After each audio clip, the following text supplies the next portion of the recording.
Hello friend, ये देखें खीरे की बेल है। अभी मुश्किल से 1 महीना ही हुआ है इसको लगे हुए।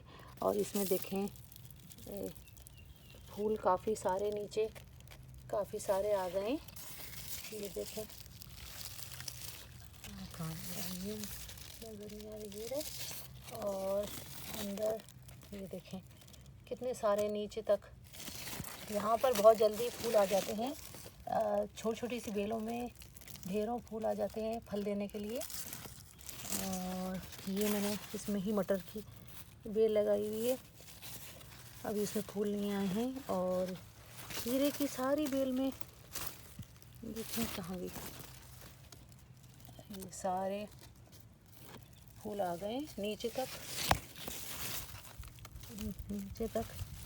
ये देखें सारे भरे हुए हैं इसमें, माशाल्लाह सब भरे हैं, सारे फूल ही फूल हैं खीरे की। अभी ये 1 महीने की बेल है, ये 1 महीना हो गया।